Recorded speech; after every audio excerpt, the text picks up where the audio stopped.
In 1978, 918 people drank cyanide-laced punch in the middle of a South American jungle because one man told them to. Mothers poured it into their children's mouths. Husbands held their wives as they convulsed. And the man who ordered it, Jim Jones, sat in a chair and watched. The common explanation is that these people were crazy, brainwashed, weak-minded. That's the comfortable version. The uncomfortable version is that every single one of them was recruited using a psychological sequence so precise, so methodical, and so invisible that it works on intelligent people more reliably than it works on gullible ones. And the most disturbing part is that you've already encountered pieces of this sequence in your workplace, in your relationships, in the groups you've chosen to belong to, and you didn't recognize it because you were never supposed to. Every cult begins with warmth. Overwhelming, disarming, suffocating warmth. Psychologists call it love bombing. The term was first used to describe tactics employed by the Unification Church in the 1970s. But the mechanism is as old as human social manipulation itself. You walk into a room full of strangers, and within seconds, multiple people are focused entirely on you. They're interested in everything you say. They remember your name instantly. They laugh at your jokes. They touch your arm when they speak to you. They tell you that you're different from other people, that there's something special about you, something they recognize the moment you walked in, and something inside you lights up. Because you're human, the neurochemistry of social acceptance is not optional. When multiple people simultaneously signal approval, your brain releases oxytocin and dopamine in quantities that mirror the early stages of a romantic relationship. Your critical thinking doesn't just weaken, it chemically softens. Psychologist Margaret Singer, who interviewed over 4,000 former cult members across 3 decades, found that the single most consistent element in recruitment was the quality of the initial emotional experience. People didn't join because they believed. They believed because they joined. The warmth came first. The doctrine came after. Love bombing creates an opening. What locks the door is something far more subtle. Identity mirroring. This is the technique that separates a charismatic person from a cult recruiter. During that initial wave of warmth, someone in the group, often a designated recruiter, though it can also be the leader directly, begins reflecting your identity back to you in a slightly idealized form. If you mention that you've always felt like an outsider, they tell you they felt the same way before they found this group. If you express frustration with the world, they validate that frustration and tell you there's a reason you feel that way, a reason most people are too asleep to see. If you describe a wound, a broken family, a failed relationship, a career that feels meaningless, they don't just listen. They frame that wound as the very thing that qualifies you for something greater. Robert Lifton, the psychiatrist who first codified the psychology of thought reform in 1961, identified this mechanism as part of what he called mystical manipulation, the engineering of experiences that appear spontaneous, but are carefully designed to make the recruit feel that their arrival was destined. You weren't recruited. You were meant to be here. You didn't find this group. This group was waiting for you. And the reason this works, even on highly intelligent people, is that intelligence has almost nothing to do with resistance to emotional manipulation. Singer's research suggested that educated, idealistic individuals were disproportionately represented in cult membership because they were more likely to believe in the possibility of a higher purpose and more capable of rationalizing their own emotional responses as meaningful rather than engineered. The first phase, love bombing and identity mirroring, makes you feel found.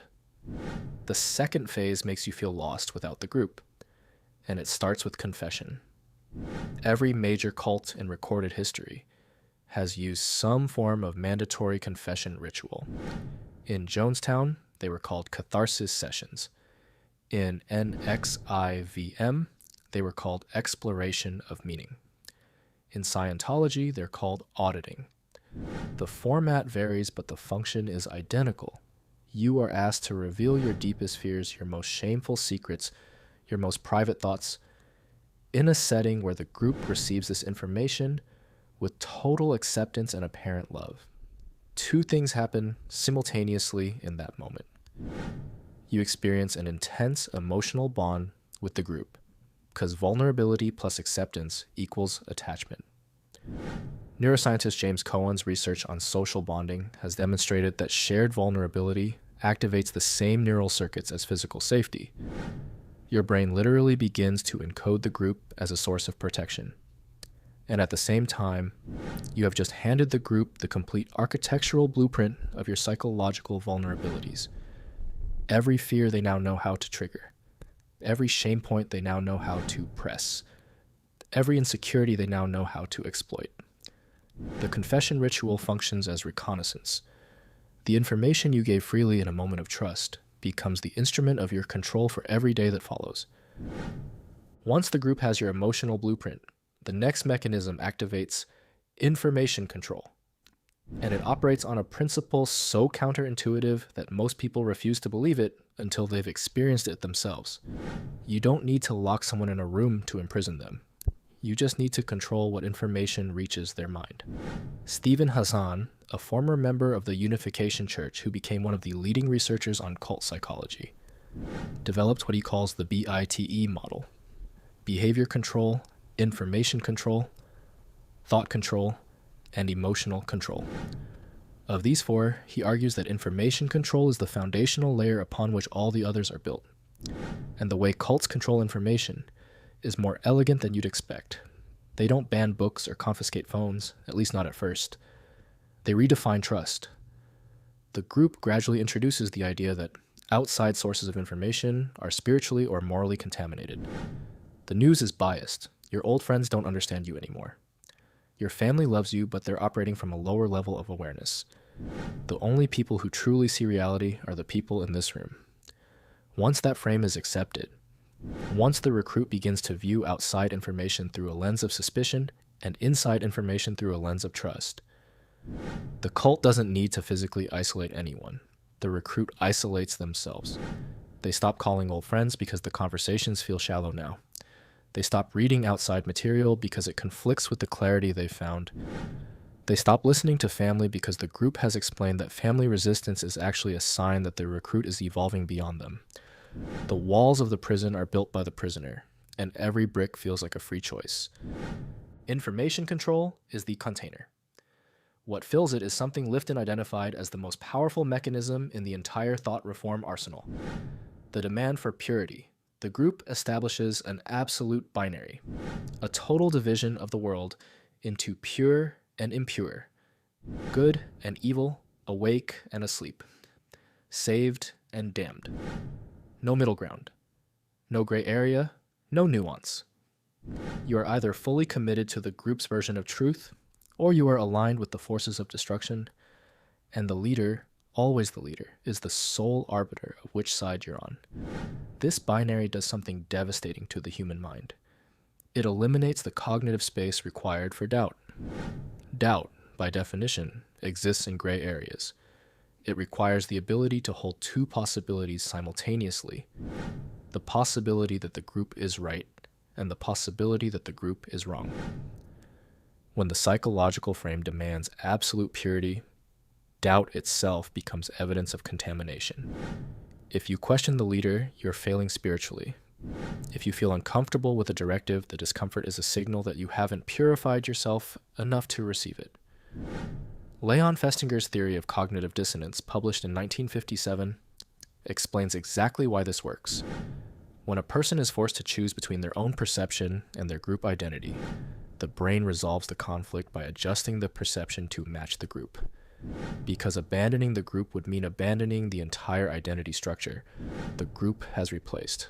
The cost of leaving is no longer social. It's existential. You're not losing friends. You're losing yourself. This is the stage where the final mechanism clicks into place. The one that turns a manipulative group into an inescapable one. Intermittent reinforcement. The love that was once constant. The warmth, the praise, the sense of being special becomes unpredictable. One day the leader showers you with attention. The next day he ignores you. 1 week you're held up as an example of commitment. The next week you're publicly criticized for a failing you didn't know you had. This unpredictability doesn't weaken your attachment, it deepens it. Psychologist B.F. Skinner demonstrated in the 1950s that intermittent reinforcement, rewards given on an unpredictable schedule, produces the strongest and most persistent behavioral patterns of any conditioning method. Stronger than constant reward, stronger than punishment. The slot machine principle. You keep pulling the lever because you can't predict when the next one is coming. In a cult context, the reward is the leader's approval, the group's love, the feeling of being chosen. Once that feeling becomes intermittent, you will do almost anything to get it back. You'll cut off your family, you'll donate your savings, you'll work 18-hour days for no pay, you'll confess to sins you didn't commit, you'll turn on fellow members who've been targeted for punishment. The neurochemical cycle of craving and relief has been welded into your daily existence with the precision of a drug dependency. And just like a drug dependency, the person trapped inside it is usually the last one to recognize what's happening.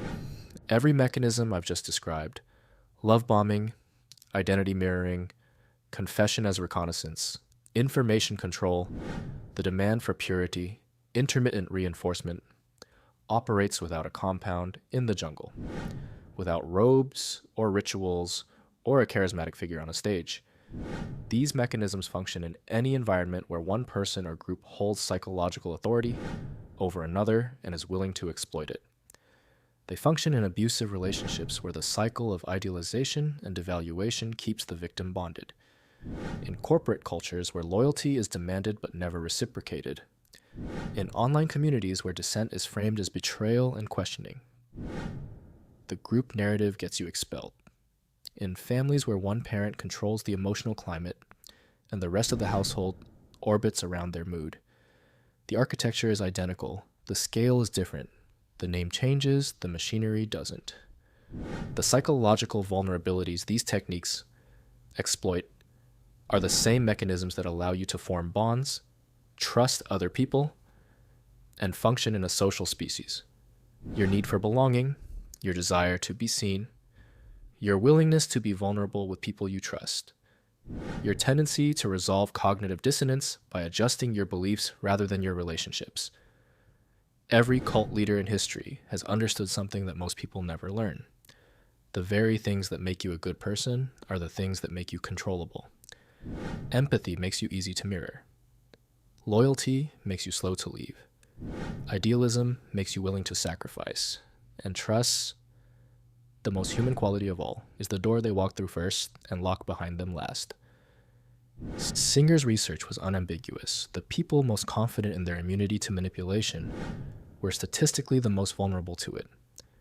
The only real protection is understanding the sequence before it starts, knowing what love bombing looks like before the warmth hits your bloodstream. Recognizing identity mirroring before the words "you're different" start to feel like they might be true. Seeing the confession ritual for what it is before you've handed over the blueprint of your inner life to someone who has not earned it. Because once you see the architecture, it can never be invisible again. And the person deploying it, whether it's a cult leader, a toxic partner, a manipulative boss, or a community that punishes doubt, loses the only advantage they ever had, the assumption that you didn't know what was happening to you. Now you do.